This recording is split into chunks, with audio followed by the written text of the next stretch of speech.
அன்புடன் கோவிந்தராஜுலு மணல்மேடு வெதர்மேன் வானிலை ஊடக நேயர்களுக்கு காலை வணக்கம். இன்று அக்டோபர் மாதம் 30ஆம் தேதி ஐப்பசி மாதம் 13ஆம் தேதி வியாழக்கிழமை காலை வானிலை நிலவரம். இதுவரைக்கும் நம்ம சேனலை சப்ஸ்கிரைப் பண்ணாதவங்க சப்ஸ்கிரைப் பண்ணிங்க. தொடர்ந்து அறிக்கைகளை பெற ஆல் எனேபிள் பண்ணிங்கன்னா தொடர்ந்து அறிக்கைகள் வரும். உண்மையான அறிக்கை வேணும்னா உங்களுக்கு பட்டுதுன்னா நீங்கள் உங்கள் உறவினர் நண்பர்கள்ட்ட சொல்லி இதை பார்க்க சொல்லுங்கள், சப்ஸ்கிரைப் பண்ண சொல்லுங்கள். பட்டன் ஃபோன் வச்சுருக்க விவசாயிகள்கிட்ட இந்த வானிலை நிலவரத்தை கொண்டு போய் சேருங்க. அவங்களையும் சப்ஸ்கிரைப் பண்ண சொல்லுங்கள். இந்த வழியிலாவது லைக் பண்ண சொல்லுங்கள். சப்ஸ்கிரிப்ஷன் ரொம்ப முக்கியம். அப்போ தான் உடனே உங்களுக்கு சேரும். நம்ம வானிலை அறிக்கைக்கு போயிடுவோம். அதிகாரப்பூர்வ வானிலை அறிக்கைக்கு இந்திய வானிலை ஆய்வுத்துறை அறிக்கையை பார்க்கவும்.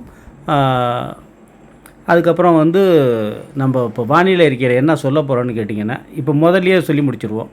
இப்போ அரபிக்கடல் வங்கக்கடல் நிகழ்வு மோந்தா அப்படிங்கிறது கரை கடந்து போயிட்டுருக்கு. வடகிழக்காக போய்கிட்டுருக்கு. வடகிழக்கு நாடுகளில் மாநிலங்களில் நல்ல மழையை கொடுத்துக்கிட்டு இருக்குது.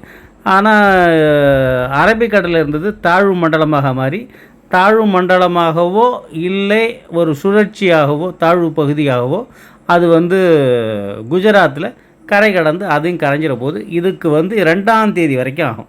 இதுக்கு 2ஆம் தேதி வரைக்கும் நிச்சயமாகும். இது வரைக்கும் தென்மேற்கு பருவக்காற்று தான் அங்கே வீசிக்கிட்டு இருக்கு. ரைட்டுங்களா? தென்மேற்கு பருவக்காற்றில் தென்மேற்கு காற்று, வடகிழக்கு பருவமழை காலத்தில் தென்மேற்கு காற்று.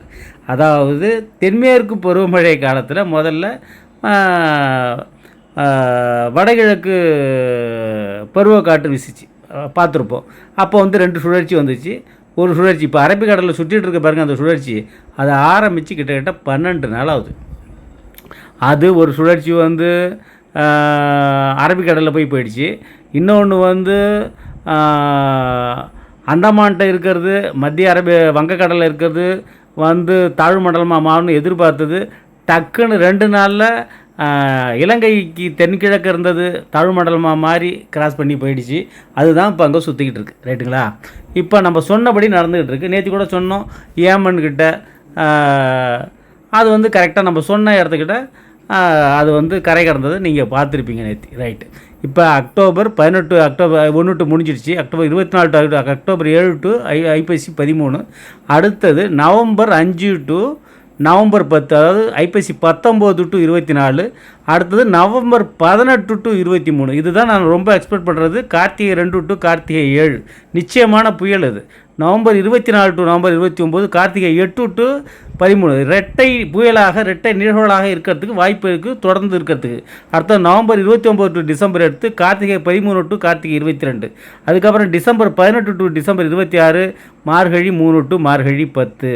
இது இல்லாமல் காற்று சுழற்சி, சின்ன சின்ன காற்று சுழற்சிகளும் வரும். ரைட்டுங்களா?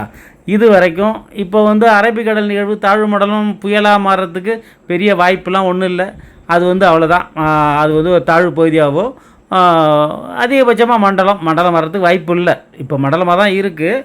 ஏன்னா இப்போ இந்த காற்று மோந்தா காற்று போங்காட்டியும் கொஞ்சம் வெப்ப காற்று எடுத்துக்கிட்டு கொஞ்சம் அதிகமாக சுற்றிக்கிட்டு இருக்குது. ஆனால் நிச்சயமாக ஆகாது. ஏன்னா ஒரு வறண்ட வானிலை இதில் இருக்கிறதுனால ஆகிறதுக்கு வாய்ப்பு இல்லை. பார்ப்போம். எப்படியோ அது புயலாக மாறாது. அடுத்த புயல் எப்படின்னு கேட்டிங்கன்னா நவம்பர் 5 அடுத்தது நவம்பர் 12 அது ஆகிறதுக்கு வாய்ப்பு இருக்குது. அதுக்கு பேர் மோந்தா. மோந்தா தான் முடிஞ்சு போச்சு. அடுத்தது யுஏஇ வச்ச பேர் சென்யார். அடுத்த புயலுக்கு பேர் சென்யார். அடுத்தது ஏமன் வச்ச பேர் டிட்வா. அதுக்கப்புறம் முரசு இதெல்லாம் இருக்குது நிறையா. ரைட். இப்போ அடுத்தது சென்யாரும் இதுவும் ஒன்றா, டிட்வாவும் ஒன்றா கூட வரலாம், 2 நிகழ்வுகளாக. அதாவது இப்போ நான் தான் சொன்னேன், தென் மேற்கு பருவ காற்று இப்போ வீசிக்கிட்டு இருக்கு. வடகிழக்கு பருவமழை காலத்தில் தென்மேற்கு காற்று. அதனால் ஏன்னா இது 2 நிகழ்வுகளுமே காற்றினுடைய திசையை மாற்றி வச்சிருக்கு, மேலே கொண்டு போயிடுச்சு. வடகிழக்கு பருவமழை காலத்தில் தென்மேற்கு பருவமழை காலத்தில் பெய்கிற மழை மாதிரி மாநிலங்களில் போய் பெய்யுது. வெஸ்டர்ன் டிஸ்டர்பன்ஸும் குளிர் இருக்கிறப்பே அங்கேயும் போய் மழை. வடகிழக்கு மாநிலங்களிலும் மழை, கடுமையான மழை. ரைட்டு. இப்போ நம்ம என்ன பார்க்குறோன்னு கேட்டிங்கன்னா, 3ஆம் தேதி சன்னமாக காற்று உள்ளே வர்றதை நம்ம பார்க்குறோம். அதாவது என்ன காற்று? வடகிழக்கு காற்று வர்றதை பார்க்குறோம். 3ஆம் தேதியே ஒரு சின்ன சுழற்சி ஒன்று அரபிக்கடல் ஓரமாக ஏற்பட்டு வந்து மழையை வெப்பசலன மழையை டெல்டா பகுதி வரைக்கும் நிச்சயமாக தர்றதுக்கு வாய்ப்பு இருக்குது. அப்புறம் 4ஆம் தேதி 5ஆம் தேதி திருப்பி மழை வந்துடுது. நேற்றுலாம் மேப்பு காட்டல, ரெயின் தண்டர் மேப்பு காட்டல. மேப்பும்போது அதாவது வந்து வானிலை என்பது க்ஷணத்துக்கு க்ஷணம் நொடிக்கு நொடி மாறிக்கிட்டே இருக்குது. அதனால் வந்து இன்னும் 2 நாள் கழித்து இன்னும் சீக்கிரமாக கூட வரலாம். ஏற்கனவே நீங்கள் பார்த்துருப்பீங்க, நவம்பரில் வந்து இப்போ தான் அக்டோபரில் வந்து ஒரு 12-13 எதிர்பார்த்த 20 எதிர்பார்த்தது 18லேயே வந்தது பார்த்துருக்கலாம். இப்போலாம் பார்த்தீங்கன்னா 12ஆம் தேதியில் ஒரு நல்ல புயல், அதாவது வந்து பாரத தேசத்தின் நேற்று அன்னைக்கு போட்டிருந்தாங்க இந்த அரபிக்கடல் நிகழ்வுக்கும் வங்கக்கடல் நிகழ்வுக்கும் தெம்னையில் பாரத தேசத்தில் இரு பக்கங்களிலும் 2 சக்கரங்கள் என்ன ஆக போகிறதோ பாரதம். சரி, இதுக்கு வந்து இப்போ ஹரிக்கேன் ஏன் பேர் வைக்கிறாங்க, தைப்பான் ஏன் பேர் வைக்கிறாங்க, எந்த இடத்துல வைக்கிறாங்க, எல்லாமே ஒன்று தான். இப்போ வந்து பசிபிக், அதாவது மேற்க வந்து ஹரிக்கேன், கிழக்க போனீங்கன்னா டைப்போன், நம்ம வந்து மத்தியில் இந்திய பகுதியில் வர்றதுக்கு வந்து சைக்ளோன், எல்லாமே 3 ஒன்று தான் தாழ்வத்த பகுதியில் வர்றது. இது வந்து இப்போ வந்து பேசுபொருள் என்னான்னு கேட்டிங்கன்னா, ஜமைக்காவில் ஒரு அதிபயங்கர சூறாவளி, ஆனால் அதுக்கு பேர் மெலிசா. ஆனால் அது மெலிசா இல்லைங்க, ரொம்ப மொத்தமாக இருக்குது. கிட்டத்தட்ட 300 கிலோமீட்ரு வேகத்தில். ஹச்பிஏ வந்து எவ்வளோன்னு பார்த்தீங்கன்னா 972 நம்ம சொல்கிறாங்க, 972. ஆமாம், அதாவது வந்து அட்லாண்டிக் பெருங்கடலில் மயங்கொண்டு அங்கு வரலாறு காரணாத புயலாம். அது கிட்டத்தட்ட ஒரு 200 வருஷத்துக்கு முன்னாடி உள்ள கூட இந்த மாதிரி அடிக்கலை அப்படிங்கிற மாதிரி சொல்கிறாங்க. 4ஆம் இது வந்து H5ல் இருக்குது. H5 அதாவது வந்து அந்த ஸ்டேஜ். ஏன்னா கிட்டத்தட்ட அவங்க வந்து அந்த மைல் கணக்கில் தான் பார்ப்பாங்க. இது வந்து எப்படின்னு கேட்டிங்கன்னா 300 கிலோமீட்டர் வேகம் இப்போ கடந்துக்கிட்டு இருக்குது. இப்போ நான் அதை போட்டுக்கிட்டு இருக்கிறப்ப கடந்துக்கிட்டு இருக்குது. இதுக்கு வந்து இந்த ஹரிக்கேன் வந்து ஏன் பேர் வைக்கிறாங்க அப்படின்னு கேட்டிங்கன்னா, ஏற்கனவே ஹரிக்கேன் லைட்டு அதெல்லாம் ஒரு 60 வயசு 50 வயசு இருக்கிறவங்களுக்கு தெரியும். ஏற்கனவே எல்லார் வீட்லேயும் கிராமத்தில் ஹரிக்கேன் லைட் இருக்கும். ஹரிக்கேன்னா அந்த புயலில் கூட அணையாதான் அந்த லைட்டு, அதனால் அதுக்கு ஹரிக்கேன் லைட்டுன்னு பேர். அந்த மாதிரிலாம் பேர் வச்சுருக்காங்க. அதுக்காக தான் ஹரிக்கேனே லைட்டே வந்துச்சு. இப்போ அரபிக்கடலுங்கிறது அரபி கடல் பக்கம் இருக்கிறதுனால, அரபி நாடுகள் பக்கம் இருக்கிறதுனால அரபிக்கடல், நம்ம இந்திய தேச பக்கம் இருக்கிறதுனால இந்திய பெருங்கடல். அந்த மாதிரி தான் இப்போ வந்து அந்த மெல்லிசா அந்த இது வந்து தைப்போன் வந்து எப்படி கிராஸ் பண்ணி போகுது அப்படிங்கிறது தான். அதாவது 75-95 ஃபஸ்ட் ஸ்டேஜாக, 96 to 110 second stage, 111 to 129 third stage, 130 to 156 4வது ஸ்டேஜ், 157க்கு மேலே 5வது ஸ்டேஜ். அதுக்கப்புறம் வந்து 6வது ஸ்டேஜ் அதெல்லாம் இல்லை, நம்மள மாதிரி தான். அதாவது வந்து 6 to 12 சாதாரணம். அடிக்கிற அந்த புயலோட வீடியோ வந்துருந்துச்சு, அதை உங்களுக்கு நான் காட்டுறேன் பாருங்கள் எவ்வளோ கொடூரமாக இருக்குன்னு சொல்லிட்டு. 300 கிலோமீட்டர் வேகங்க. அதுக்கப்புறம் வந்து 12 to 20, 20க்கு மேலே போச்சுன்னா ரெட் அலர்ட். அதுக்கப்புறம் வந்து 21 பெஞ்சாலும் ரெட் அலர்ட்டு தான், 50 போனாலும் ரெட் அலர்ட்டு தான்.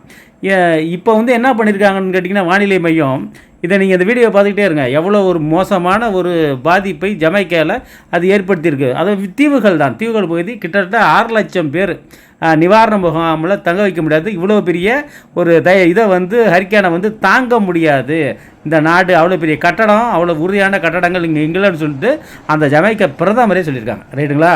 அவ்வளோ ஒரு மோசமான ஒரு நிகழ்வு. இயற்கைக்கு முன்னாடி எல்லாம் தவிடுபடி ஆகிடும் அப்படிங்கிறதுக்கு இது வந்து ஒரு உதாரணம் தான் இது. ஏன்னா வானிலை என்பது, அதாவது தென்மேற்கு பருவமழை காலத்தில் வடகிழக்கு பருவமழை பெய்யுது, வடகிழக்கு பருவமழை காலத்தில் தென்மேற்கு பருவக்காற்று கிடையாது, சொல்லக்கூடாது, காற்று வீசிக்கிட்டு இருக்குது. இது திரும்பி வர்றதுக்கு இன்னும் 4 நாள் ஆகும் போட்டிருக்கு. ரைட்டுங்களா? கிட்டத்தட்ட 300 கிலோமீட்டர் ஸ்பீடில் இதை அடிச்சிட்டு இருக்குங்க. நான் என்ன சொல்ல வரேன்னா, இப்போ வந்து நம்ம வந்து வானிலை மையம் வந்து எப்போதுமே 8:30 to 8:30, இன்றைக்கி காலையில் 8:30 மணிக்கு எடுத்தாங்கன்னா நாளை காலையில் 8:30 மணிக்கு தான் அந்த டேட்டா சொல்லணும். இப்போ வந்து தமிழக அரசாங்கம் என்ன பண்ணியிருக்கான், 6 மணிக்கெலாம் எங்களுக்கு டேட்டா சொல்லுங்கள் அப்படின்னு சொல்லியிருக்கான். அந்த 6 மணிக்கெலாம், அதாவது பேரிடர் மேலாண்மையில் கேட்கலாம், ஒன்றும் தப்பு இல்லை. 6 மணிக்கு டேட்டா 6 மணிக்கு டேட்டா கேட்டால் நிறைய வந்து விஷயங்கள் பாதிக்கும். அதாவது ஸ்கூல் லீவ் விடுறதுக்கு அதெல்லாம் வந்து, அதாவது ஸ்கூல் லீவுங்கிறது வந்து 6 மணிக்கு மழை பெஞ்சிட்டு இருக்கிறதுனால கரெக்டாக சொல்லுவாங்களா? அப்படிலாம் கிடையாது. எப்பொழுதுமே வந்து நாங்கள் படிக்கிற காலத்துலலாம் லீவு விட்டுட்டாங்கன்னா அன்றைக்கி வந்து இருக்காது. அதாவது வந்து வடகிழக்கு பருவமழை காலத்தில் எப்பொழுதுமே வந்து விடியற் காலையில் மழை இருக்கும். சாதாரணமாக ஈஸ்டர்லைஸ், அதாவது கிழக்கு காற்று பருவக்காற்று வருகையினால் ஈஸ்டர்லைஸ் வந்து காலையில் 6 to 10 வரைக்கும் இருக்கும். அது வந்து எப்போதுமே ஸ்கூல் ஆரம்பிக்கிற நேரத்தில் நின்று போயிடும், ரைட்டுங்களா? ஆனால் நிகழ்வு இருக்கிற நேரத்தில் 24 மணி நேரம், 48 மணி நேரம், 72 மணி நேரம் தொடர்ந்து மழையெல்லாம் நான் பார்த்துருக்கேன். அதனால் அதை போன்ற நிகழ்வுகள் இந்த வருடம் இருக்குங்கிறது தான் இப்போ வந்து செய்தி, ரைட்டுங்களா? இப்போ ஜமைக்கா வந்து இவ்வளோ தூரம் ஏன் இதுக்கு நான் சொல்கிறேன்னா, நம்மளது வந்து கஜாலாம் வந்ததில்ல, 130 கிலோமீட்டர் ஸ்பீடு கஜா புயல். அதில் வந்து மில்லி பார் எவ்வளோன்னு கேட்டிங்கன்னா, சாதாரணமாக வந்து சாதாரண காற்றழுத்தம் அப்படிங்கிறது வந்து 1012 கிட்டக்கிட்ட. அது வந்து 997 மில்லி பார். எவ்வளோ குறையுதோ அவ்வளோக்கு வந்து வீரியம் அதிகமாக இருக்கும். அப்படி பார்த்திங்கன்னா வந்து இப்போ இருக்கிறது வந்து 962 என்னமோ தெரியல. அதனால் எவ்வளோ ஒரு மோசமான நிலையை அடைஞ்சிருக்குன்னு பாருங்களேன். அதனால் 962னா நான் கேள்விப்பட்டதே இல்லை. 990, 985 கூட கேள்விப்பட்டிருக்கேன். இது அம்பான் புயல், அதெல்லாம் கூட கேள்விப்பட்டிருக்கேன். அதெல்லாம் வந்து ஒரு அதிதீவிர புயல், 180 கிலோமீட்டர் ஸ்பீடு, அதெல்லாம் பார்த்துருக்கேன்.